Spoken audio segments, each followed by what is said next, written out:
ಓಂ ಶ್ರೀ ಗುರು ಬಸವಲಿಂಗಾಯ ನಮಃ. ಸರ್ವರಿಗೂ ಶರಣ ಶರಣ. ಮಾಡಲಿಲ್ಲವೇ ತಪವಾ ಮಾಡಲಿಲ್ಲವೇ, ಮಾಡಲಿಲ್ಲವೇ ತಪವಾ ಮಾಡಲಿಲ್ಲವೇ, ಕೂಡಿಸು ಗುಣದೊಡನೆ ತಿಳಿದು ನೋಡಿ ತ್ರಿವಿಧ ಕರ್ಣದಲ್ಲಿ, ಕೂಡಿಸು ಗುಣದೊಡನೆ ತಿಳಿದು ನೋಡಿ ತ್ರಿವಿಧ ಕರ್ಣದಲ್ಲಿ, ಮಾಡಲಿಲ್ಲವೇ ತಪವಾ ಮಾಡಲಿಲ್ಲವೇ, ಮಾಡಲಿಲ್ಲವೇ ತಪವಾ ಮಾಡಲಿಲ್ಲವೇ. ಗುರು ಭಜನೆ ಸುಕರ್ಮ ವೃತ್ತಿ ಹರನ ಪೂಜೆ ಶರಣ ಸೇವೆ, ಗುರು ಭಜನೆ ಸುಕರ್ಮ ವೃತ್ತಿ ಹರನ ಪೂಜೆ ಶರಣ ಸೇವೆ, ಪರಮ ಸಾತ್ವಿಕಂಗಳಿಂತು ನೆರೆದು ನೆಲಸಿ ತನುವಿನಲ್ಲಿ, ಪರಮ ಸಾತ್ವಿಕಂಗಳಿಂತು ನೆರೆದು ನೆಲಸಿ ತನುವಿನಲ್ಲಿ, ಮಾಡಲಿಲ್ಲವೇ ತಪವಾ ಮಾಡಲಿಲ್ಲವೇ, ಮಾಡಲಿಲ್ಲವೇ ತಪವಾ ಮಾಡಲಿಲ್ಲವೇ. ವಿನಯವನ್ಯಹಿತವ ತರ್ಕ ಅನಪಶಬ್ದವ ಚಲಿತಾರ್ಥ, ವಿನಯವನ್ಯಹಿತವ ತರ್ಕ ಅನಪಶಬ್ದವ ಚಲಿತಾರ್ಥ, ಅನಘ ಮಂತ್ರವಾಗಮಂಗಳು ಇನಿತು ಬಿಡಿದು ವಚನದಲ್ಲಿ, ಅನಘ ಮಂತ್ರವಾಗಮಂಗಳಿನಿತು ಬಿಡಿದು ವಚನದಲ್ಲಿ, ಮಾಡಲಿಲ್ಲವೇ ತಪವಾ ಮಾಡಲಿಲ್ಲವೇ, ಮಾಡಲಿಲ್ಲವೇ ತಪವಾ ಮಾಡಲಿಲ್ಲವೇ. ಶಮೆ ವಿವೇಕವಾತ್ಮವಿದ್ಯೆ ನಮೆ ದಯಾ ವಿರಕ್ತಿ ಯೋಗ, ಶಮೆ ವಿವೇಕ ಆತ್ಮವಿದ್ಯೆ ನಮೆ ದಯಾ ವಿರಕ್ತಿ ಯೋಗ, ಅಮಲ ರೂಪ ಶಂಭುಲಿಂಗವ ಮರ್ದು ತೋರೆ ಸುಮನದಲ್ಲಿ, ಅಮಲ ರೂಪ ಶಂಭುಲಿಂಗವ ಮರ್ದು ತೋರೆ ಸುಮನದಲ್ಲಿ, ಮಾಡಲಿಲ್ಲವೇ ತಪವಾ ಮಾಡಲಿಲ್ಲವೇ, ಮಾಡಲಿಲ್ಲವೇ ತಪವಾ ಮಾಡಲಿಲ್ಲವೇ. ಕೂಡಿಸು ಗುಣದೊಡನೆ ತಿಳಿದು ನೋಡಿ ತ್ರಿವಿಧ ಕರ್ಣದಲ್ಲಿ, ಕೂಡಿಸು ಗುಣದೊಡನೆ ತಿಳಿದು ನೋಡಿ ತ್ರಿವಿಧ ಕರ್ಣದಲ್ಲಿ, ಮಾಡಲಿಲ್ಲವೇ ತಪವಾ ಮಾಡಲಿಲ್ಲವೇ, ಮಾಡಲಿಲ್ಲವೇ ತಪವಾ ಮಾಡಲಿಲ್ಲವೇ, ತಪವಾ ಮಾಡಲಿಲ್ಲವೇ. ಇದು ನಿಮ್ಮೆಲ್ರಿಗೂ ಗೊತ್ತಾಯ್ತು ಅಂತ ಕಾಣುತ್ತೆ. ಇವಾಗ ಯಾರ ಹಾಡು? ನಿಜಗುಣ ಶಿವಯೋಗಿಗಳ ಹಾಡು. ಶಂಭುಲಿಂಗ ಅಂತ ಬಂದ್ರೆ ಅದು ನಿಜಗುಣ ಶಿವಯೋಗಿಗಳಂತ. ಬಹಳ ದೊಡ್ಡ ಜ್ಞಾನಿಗಳು. ಅಂದ್ರೆ ಅದ್ವೈತ ಅಥವಾ ಕೈವಲ್ಯ ಅದ್ವೈತ ಅಂತ ಕರಿಬೇಕು ಅವ್ರನ್ನ, ಬರೀ ಅದ್ವೈತ ಅಂತ ಹೇಳಕ್ಕಾಗಲ್ಲ. ಯಾಕಂದ್ರೆ ಕೈಲಾಸವನ್ನು ಒಪ್ತಾರವರು, ಪಾರ್ವತಿ ಪರಮೇಶ್ವರರನ್ನು ಸ್ತುತಿಸಿದ್ದಾರೆ. ಜೊತೆಗೆ ಈ ವೇದಾಂತ ತತ್ವಗಳನ್ನು ಕನ್ನಡದಲ್ಲಿ, ಶುದ್ಧ ಕನ್ನಡದಲ್ಲಿ ಅನುವಾದ ಮಾಡಿದ್ದಾರೆ. ಬರೀ ಅನುವಾದ ಅಷ್ಟೇ ಅಲ್ಲ, ಅದು ಕೇವಲ ಅನುವಾದ ಅಂತ ಕರೆಯೋಕ್ಕಾಗಲ್ಲ. ಅದನ್ನ ಕಾವ್ಯಾತ್ಮಕವಾಗಿ ಭಾವಾನುವಾದ ಅಂತ ಕರೀಬಹುದೇನೋ. ಅಂತಹ ಅದ್ಭುತವಾದಂತಹ ಕೊಡುಗೆಯನ್ನ ಕನ್ನಡ ಸಾಹಿತ್ಯಕ್ಕೆ ಕೊಟ್ಟಿದ್ದಾರೆ. ಆ ಸಾಹಿತ್ಯವನ್ನು ಚೆನ್ನಾಗಿ ಬಳಸ್ಕೊಂಡು ನಿಜಗುಣರೇ ಮತ್ತೆ ಹುಟ್ಟಿ ಬಂದಿದ್ದಾರೆ ಅನ್ನೋ ಹಾಗೆ ಅದನ್ನ ಶಾಸ್ತ್ರಾರ್ಥ ಮಾಡಿದವರು, ಅಂದ್ರೆ ಶಾಸ್ತ್ರ ಹೇಳಿದವರು ಸಿದ್ಧಾರೂಢರು. ಈ ಹಾಡಲ್ಲಿ ನಿಜಗುಣ ಶಿವಯೋಗಿಗಳು ತಪಸ್ಸಿನ ಬಗ್ಗೆ ಹೇಳ್ತಾರೆ. ಅಂದ್ರೆ ನಮ್ಮ ಭಾರತೀಯ ಸಂಸ್ಕೃತಿ ಕಠಿಣ ಶ್ರಮಕ್ಕೆ ತಪಸ್ಸು ಅಂತ ಹೇಳ್ತು. ಬರೀ ಕಠಿಣ ಶ್ರಮವನ್ನು ಅಷ್ಟೇ ತಪಸ್ಸು ಅಂತ ಹೇಳಕ್ ಆಗಲ್ಲ. ನಿಜವಾಗಿ ತಪಸ್ಸಿಗೆ ಬೇರೆ ರೀತಿ ನೀತಿ, ಅದರ ಮಾರ್ಗನೇ ಬೇರೆ ಇದೆ. ಜನ್ಮ ಜನ್ಮಾಂತರಗಳ ಕರ್ಮವನ್ನ ಧರ್ಮಶಕ್ತಿಯನ್ನಾಗಿ ಪರಿವರ್ತಿಸುವ ಒಂದು ಅದ್ಭುತ ಕಲೆ ಅದು ತಪಸ್ಸು. ಒಬ್ಬ ನಮ್ಮಲ್ಲಿ ಪ್ರಾಯಶಃ ಪಾಶ್ಚಿಮಾತ್ಯ ದೇಶಗಳಲ್ಲಿ ಇಂತಹ ನಿದರ್ಶನಗಳು ಸಿಗೋದು ಕಡಿಮೆ. ವಾಲ್ಮೀಕಿ ಅಂತ ಒಬ್ಬ ಮಹರ್ಷಿ ಆಗಿದ್ದು, ನಾಮದೇವನಂತ ಅವನೊಬ್ಬ ಮಹಾಸಂತನಾಗಿದ್ದು, ಮೊದಲು ಕೊಲೆಗಡಕ ಅವನು ಕೂಡ ಮಹಾನ್ ಸಂತನಾದ ನಾಮದೇವ. ಅಂಗುಲಿಮಾಲ, ಶರಣರಲ್ಲಿ ಬರ್ತಕ್ಕಂಥ ನನ್ನಯ್ಯ ಅನ್ನುವಂಥವರು, ಹೀಗೆ ಅನೇಕ ಜನ. ಉರ್ಲಿಂಗ ಪೆದ್ದಿ ಜೀವನನೂ ಅಷ್ಟೇ, ಮೊದಲು ಕಳ್ಳತನದ ಜೀವನ ನಡೆಸ್ತಿದ್ರು ಅಂತ ಬರ್ತದೆ. ಇಂತಹ ಮಹಾನ್ ಅಂದ್ರೆ ಸಾಮಾನ್ಯ ವ್ಯಕ್ತಿಗಳು ಮಹಾನ್ ಋಷಿಗಳಾಗಿದ್ದು, ಮಹಾನ್ ಶರಣರಾಗಿದ್ದು ಅದು ತಪಸ್ಸಿನಿಂದ. ಆ ತಪಸ್ಸನ್ನ ಹೇಗೆ ಮಾಡಬೇಕು ಅನ್ನೋದನ್ನ ಇಲ್ಲಿ ನಮಗೆ ಅಚ್ಚಗನ್ನಡದಲ್ಲಿ ಸ್ವಚ್ಛವಾಗಿ ಮತ್ತು ಪ್ರತಿಯೊಬ್ಬರು ಮಾಡುವ ರೀತಿನಲ್ಲಿ ಈ ತಪಸ್ಸನ್ನು ಅವರೆಲ್ಲೂ ಕೂಡ ಅಪ್ಪಿತಪ್ಪಿ ಹಿಮಾಲಯಕ್ಕೆ ಹೋಗ್ಬೇಕು, ಥಂಡಿಯಲ್ಲಿ ಬತ್ತಲೆಯಾಗಿ ನಿಂತ್ಕೋಬೇಕು, ಆಮೇಲಿಂದ ಶಿರಸಾಸನ ಹಾಕಬೇಕು, ಏನು ಹೇಳಲ್ಲ. ಬಹಳ ಅದ್ಭುತವಾಗಿ ಹೇಳ್ತಾರೆ. ತಪಸ್ಸು ಮಾಡೋದಕ್ಕೆ ಮೊಟ್ಟ ಮೊದಲು ಬೇಕಾಗಿರೋದು ಸುಗುಣ, ಅಂದ್ರೆ ಸದ್ಗುಣಗಳಿರ್ಬೇಕು.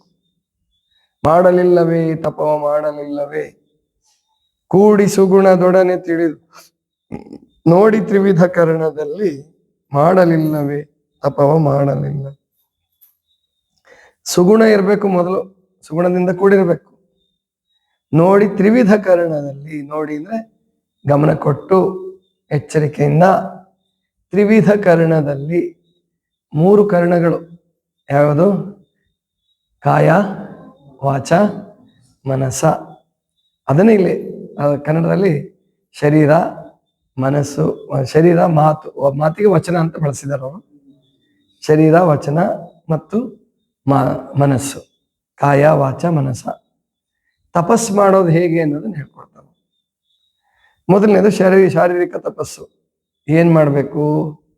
ಗುರು ಭಜನೆ, ಸುಕರ್ಮ ವೃತ್ತಿ, ಹರನ ಪೂಜೆ, ಶರಣ ಸೇವೆ, ಪರಮ ಸಾತ್ವಿಕಂಗಳಿಂತು ನೆರೆದು ನೆಲೆಸಿ ತನುವಿನಲ್ಲಿ, ಮಾಡಲಿಲ್ಲವೇ ತಪವ ಮಾಡಲಿಲ್ಲವೇ. ಗುರು ಭಜನೆ. ಗುರು ಭಜನೆ ಅಂತಂದ್ರೆ ಏನು? ನಮ್ಮಲ್ಲಿ ಭಜನೆಗೆ ಬಹಳ ಮಹತ್ವ ಕೊಟ್ರು. ಅಂದ್ರೆ ಒಳ್ಳೊಳ್ಳೆ ಹಾಡುಗಳನ್ನು ಹಾಡೋದು, ಭಕ್ತಿಗೀತೆಗಳನ್ನು ಹಾಡೋದು, ಇದು ಈಗ 7ರಿಂದ 8 ಪ್ರಾರ್ಥನೆ ಅಂತ ನಾವು ಇಟ್ಟಿದ್ರು ಕೂಡ ಇದು ಒಂದು ರೀತಿ ಭಜನೆನೇ. ಭಜನೆಯಲ್ಲಿ ಒಂದು ವೈಶಿಷ್ಟ್ಯ ಗಮನಿಸ್ಬೋದು ನೀವು. ಹೇಳಿದ್ದೆ ಹೇಳೋದು, ಹೇಳಿದ್ದೆ ಹೇಳೋದು ಬಹಳ ಇರ್ತದೆ. ಇಲ್ಲಿ ನಾವು ಆ ಥರ ಮಾಡಲ್ಲ. ಅಥವಾ ಪ್ರಾರ್ಥನೆ ಮಾಡ್ತೀವಲ್ಲ ಮೊದಲು, ಪ್ರತಿ ದಿವಸ 2 ಹೊತ್ತು ಅದನ್ನೇ ಹೇಳ್ತೀವಿ ನಾವು. ಅದು ಯಾವತ್ತಿಗೂ ಬೇಸರ ಉಂಟಾಗುವಂಥದ್ದಲ್ಲ. ಹಾಡಿದ್ದೆ ಹಾಡಿ, ಹಾಡಿದ್ದೆ ಹಾಡಿ ಪ್ರಾರ್ಥನೆ ಎಷ್ಟು ಸಾರಿನಾರ ಮಾಡಿ. ಅವಾಗ ನಾವು ಈ ಚಿಕ್ಕವರಿದ್ದಾಗ ಹಾಡು ಹೇಳ್ತಿದ್ವಿ, ಒಂದು ದಳದ ಕಮಲದಲ್ಲಿ ಅಂದವಾದ ಲಿಂಗವೇ ಅಂತ ಹೇಳೋದು, ರಾಧೆ ರಾಧೆ ರಾಧೆ ರಾಧೆ ಕೃಷ್ಣಂದು. ಏನ್ ಭಜನೆ ಮಾಡೋದು, ಅರ್ಧ ಗಂಟೆ ಹೇಳೋದು ಅದನ್ನೇ. ವಿಠಲನ್ ಭಜನೆ ಮಾಡ್ತಿರ್ತಾರೆ, ನೋಡಿರ್ಬೇಕು ನೀವು. ವಿಠಲ ವಿಠಲ ವಿಠಲ ಕುಣಿಯೋದು, ಮದ್ದಳೆ ಬಾರಿಸೋದು, ಇದು ಭಜನೆ. ಇದರ ಅರ್ಥ ಏನಪ್ಪಾ ಅಂದ್ರೆ, ಒಂದು ಶಬ್ದವನ್ನ ಮತ್ತೆ ಮತ್ತೆ ಮತ್ತೆ ಮತ್ತೆ ಉಚ್ಚಾರಣೆ ಮಾಡ್ತಿದ್ರೆ ಮನಸ್ಸು ಅದು ತಲ್ಲೀನ ಆಗತ್ತೆ, ಅದರಲ್ಲಿ ಲೀನ ಆಗತ್ತೆ. ಜೊತೆಗೆ ಅದರಿಂದ ಹೃದಯ ಮತ್ತು ಮನಸ್ಸಿನ ಮೇಲೆ, ಮನ, ಬುದ್ಧಿ, ಚಿತ್ತ, ಅಹಂಕಾರಗಳ ಮೇಲೆ ಅವು ಕೆಲಸ ಮಾಡಿ ಅವನ್ನ ಸಂಸ್ಕರಿಸ್ತವೆ ಎನ್ನುವಂತಹದ್ದು. ಅದಕ್ಕೆ ಗುರು ಹೇಳ್ಕೊಟ್ಟಂತಹ ನಿಯಮಗಳನ್ನು ಪಾಲಿಸೋದು. ಭಜನೆ ಅಂದ್ರೆ ಬರೀ ಹಾಡ್ಕೊಂತ ಕೂಡೋದಂತ ಅಲ್ಲ ಅರ್ಥ. ಹಾಡೋದು ಸರಿ, ಆದ್ರೆ ಅದಕ್ಕಿಂತ ಹೆಚ್ಚಾಗಿ ಗುರು ಹೇಳಿಕೊಟ್ಟಂತಹ, ಗುರು ತೋರಿಸಿಕೊಟ್ಟಂತಹ ನಿಯಮಗಳನ್ನ ಮತ್ತೆ ಮತ್ತೆ ಮತ್ತೆ ಮತ್ತೆ ಮಾಡೋದು, ಅವುಗಳನ್ನೇ ಗಟ್ಟಿಗೊಳಿಸ್ಕೊಳ್ಳೋದು, ಸಹಜಗೊಳಿಸ್ಕೊಳ್ಳೋದು, ಅವುಗಳನ್ನು ಜೀವನದಲ್ಲಿ ಅಳವಡಿಸ್ಕೊಳ್ಳೋದು, ಅದು ಕೂಡ ಗುರು ಭಜನೆ. ಸುಕರ್ಮ ವೃತ್ತಿ ಬರೇ ನಾವು ಭಜನೆ ಮಾಡ್ಕೊಂಡು ಪೂಜೆ ಮಾಡ್ಕೊಂಡೇ ಇರಕ್ಕಾಗಲ್ಲ, ಹೊಟ್ಟೆ ಪಾಡುವಂತ ಒಂದಿರುತ್ತದಲ್ಲ. ಅದಕ್ಕೆ ಒಂದು ಬೇಕು ಸುಕರ್ಮ ವೃತ್ತಿ. ಸಿಕ್ಕಿದ್ದೆಲ್ಲ ಮಾಡೋ ಹಾಗಿಲ್ಲ. ಭಕ್ತನಾದವನು ಈಗೇನು ನಾವು ಏನು ಬಹಳ ದೊಡ್ಡವ್ರು ಆಗೋಗಿದ್ದಾರೆ. ಹರಿಕೋಡೆ ಅಂತ ಇದ್ದ, ಲಿಕ್ಕರ್ ಬಿಸ್ನೆಸ್ ಅವ್ರದೆಲ್ಲ, ಮದ್ಯದ ದೊರೆಗಳು ಸಿಕ್ಕಾಪಟ್ಟೆ ಶ್ರೀಮಂತರಾದ್ರು. ಮೊದಲು ಕಡಿಮೆ ತುಂಬಾ ಮಧ್ಯಮ ವರ್ಗದಲ್ಲಿದ್ದಂಥವ್ರು ಅಥವಾ ಬಡತನದಲ್ಲಿದ್ದಂಥವ್ರು ಆ ಬಿಸ್ನೆಸ್ ಮಾಡಿದ್ರೆ, ಲಿಕ್ಕರ್ ಬಿಸ್ನೆಸ್ ಮಾಡಿದ್ರೆ, ಕುಡ್ತದ್ದು ಮದ್ಯದ ಪಾನದ ಮಾರಾಟ ಮಾಡಿದ್ರೆ ಸಿಕ್ಕಾಪಟ್ಟೆ ಶ್ರೀಮಂತರಾಗಿ ಆಗ್ತಾರೆ. ಆದ್ರೆ ಅಂತವನ್ನ ಸುಕರ್ಮ ವೃತ್ತಿ ಅಂತ ಕರೆಯಕ್ಕಾಗಲ್ಲ. ಸುಕರ್ಮ ವೃತ್ತಿ ಅಂದ್ರೆ ತನ್ನ ಉದ್ಧಾರವೂ ಇರಬೇಕು, ಇತರರ ಉದ್ಧಾರವೂ ಇರ್ಬೇಕು ಅದರಲ್ಲಿ. ಅದಕ್ಕೆ ಸುಕರ್ಮ ವೃತ್ತಿ ಅಂತ ಕರೀತಾರೆ. ಸಿಕ್ಕಿದ್ದೆಲ್ಲ ಮಾಡೋದಕ್ಕೆ ಬರಲ್ಲ. ಹಿಂಸೆ ಮಾಡೋದು, ಆಮೇಲಿಂದ ಪ್ರಾಣಿಗಳ ಕೊಲ್ಲೋದು, ಇದೆಲ್ಲ ಸುಕರ್ಮ ವೃತ್ತಿ ಅಂತ ಹೇಳಕ್ ಆಗಲ್ಲ. ಆದ್ರಿಂದ ಸುಕರ್ಮ ವೃತ್ತಿ ಅನ್ನಿಸ್ಕೊಳ್ಬೇಕಾದ್ರೆ ಶಾಂತ, ಅಹಿಂಸೆ, ಸತ್ಯದಿಂದ ಕೂಡಿರ್ಬೇಕು. ಜೊತೆಗೆ ಎಲ್ಲರಿಗೂ ಅದರಿಂದ ಒಳ್ಳೇದಾಗ್ತಿರ್ಬೇಕು. ಅಂತಹ ಒಂದು ವೃತ್ತಿಯನ್ನು ಅವಲಂಬಿಸಿ ತನ್ನ ಜೀವನವನ್ನು ನಡೆಸಬೇಕು. ಗುರು ಭಜನೆ, ಸುಕರ್ಮ ವೃತ್ತಿ, ಹರನ ಪೂಜೆ, ಶರಣ ಸೇವೆ. ಹರನ ಪೂಜೆ ಅಂದ್ರೆ ಗುರು ಹೇಳಿಕೊಟ್ಟ ನಿಯಮಗಳನ್ನು ಪಾಲಿಸ್ತಾ ದೈವಿ ಪೂಜೆ, ಪರಮಾತ್ಮನ ಪೂಜೆ, ಲಿಂಗ ಪೂಜೆ ಮಾಡ್ತಾ ಇರಬೇಕು. ಯಾಕೆ ಅಂದ್ರೆ ಸಂಚಿತ ಕರ್ಮವನ್ನ ನಿವಾರಣೆ ಮಾಡ್ಕೊಳ್ಬೇಕಾದ್ರೆ ಸ್ಟಾಕ್ ಇರುತ್ತೆ ಕರ್ಮ, ಅದು ಒಂದೇ ಜನ್ಮದಲ್ಲಿ ಮುಗಿಸಿ ತೀರ್ಸಕ್ಕಾಗಲ್ಲ, ಅನುಭವಿಸಿ ತೀರ್ಸಕ್ಕಾಗಲ್ಲ. ಆದ್ರಿಂದ ಅದನ್ನ ತೀರಿಸ್ಬೇಕು ಅಂತಂದ್ರೆ ಪರಮಾತ್ಮನ ಕೃಪೆ ಆಗ್ಬೇಕು. ಪರಮಾತ್ಮನ ಕೃಪೆಗಾಗಿ ಮನಸ್ಸು ಏಕಾಗ್ರಗೊಳ್ಬೇಕು. ಪರಮಾತ್ಮನ ಕೃಪೆ ಅಂದ್ರೆ ಒಬ್ರಿಗೊಂಥರ ಇರೋದಿಲ್ಲ. ಯಾರು ಯೋಗ ಸಾಧನೆಯ ಮೂಲಕ ಮನಸ್ಸನ್ನ ನಿಯಂತ್ರಣ ಮಾಡ್ತಿರೋ ಅದು ಪರಮಾತ್ಮನ ಕೃಪೆಗೆ ಪಾತ್ರ ಆಗತ್ತೆ.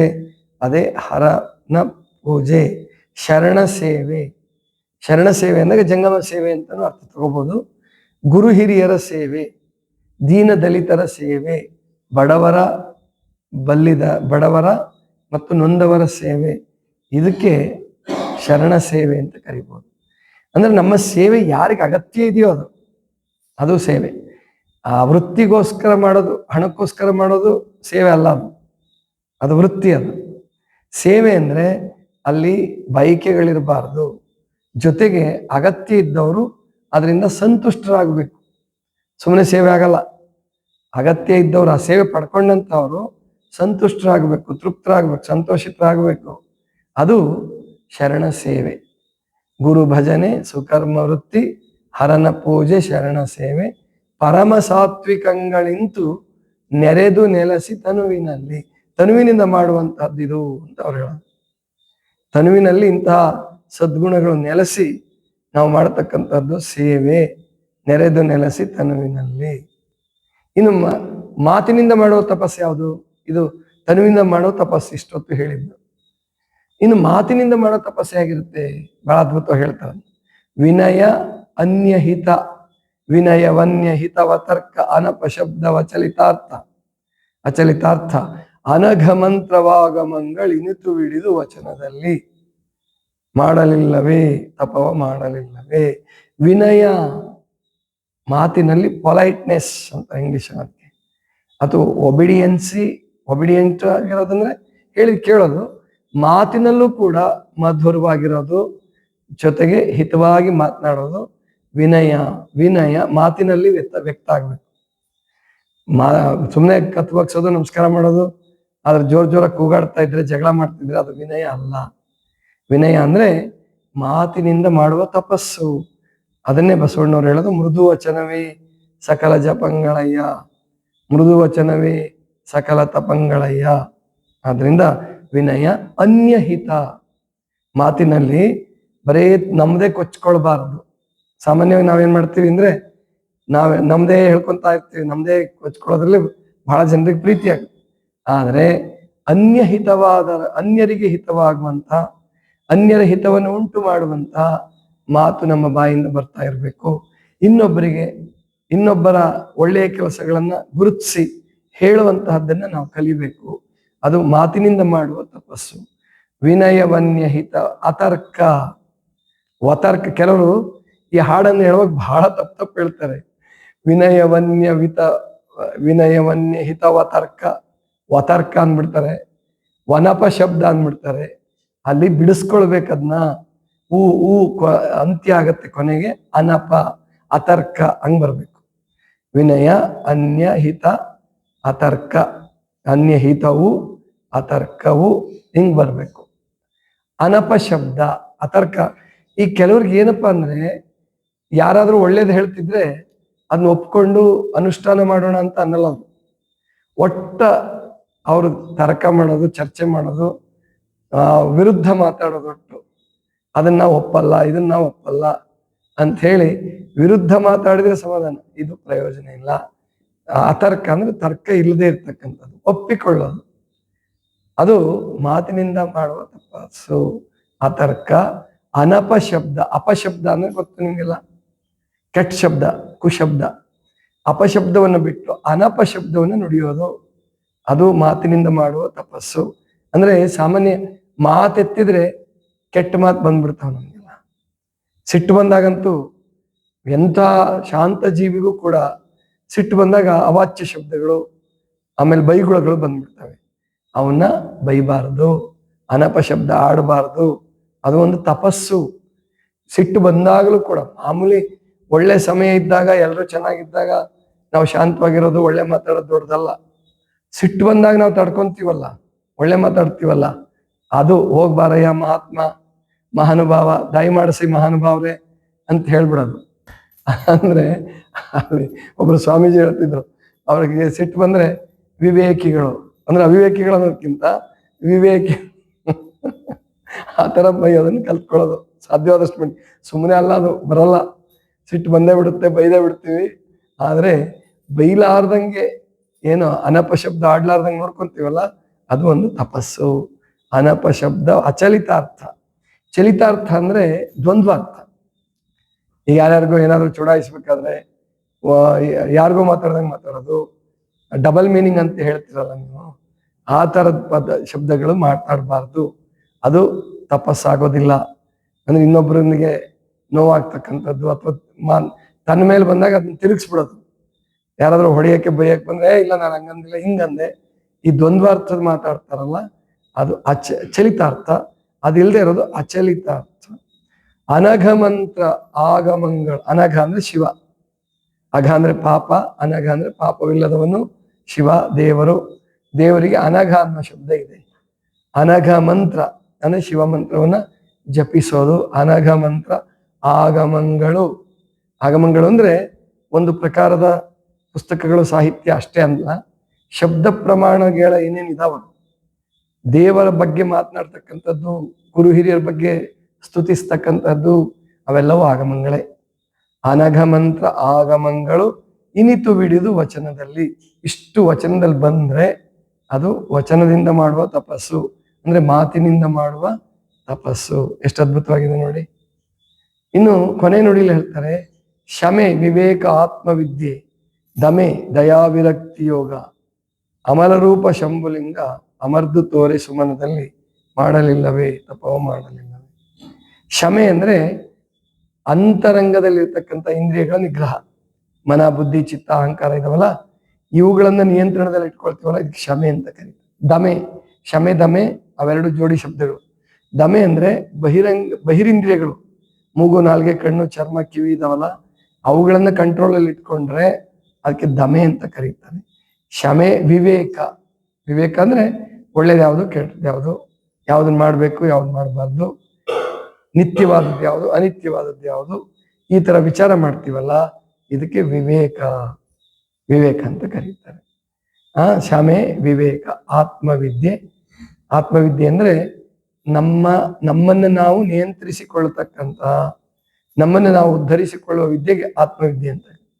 ಈಗ ನಾವು ಕಲ್ತಿರೋ ವಿದ್ಯೆಗಳು, ಪುಸ್ತಕದ ವಿದ್ಯೆಗಳಿದಾವೆ, ಇದು ಹೊಟ್ಟೆಪಾಡಿನ ವಿದ್ಯೆ. ಇವು ಹೊಟ್ಟೆಪಾಡಿನ ವಿದ್ಯೆಯಿಂದ ನಮ್ಮ ಪ್ರಗತಿ ಆಗೋದಿಲ್ಲ. ಬರೇ ಮನೆ ಕಟ್ಕೊಳ್ಬೋದು, ಹಣ ಸಂಪಾದನೆ ಮಾಡ್ಬೋದು, ಏನೆಲ್ಲ ಮಾಡ್ಕೊಳ್ಬೋದು, ಆದರೆ ನಮಗೆ ಶಾಂತಿ ಸಮಾಧಾನ, ಆಮೇಲಿಂದ ಸಮಾಧಿ ಸ್ಥಿತಿ, ಯೋಗ ಧ್ಯಾನ ಇದೆಲ್ಲ ಅಳವಡುತ್ತಲ್ಲ, ಅದಕ್ಕೆ ಆತ್ಮವಿದ್ಯೆ ಅಂತ ಕರೀತಾರೆ.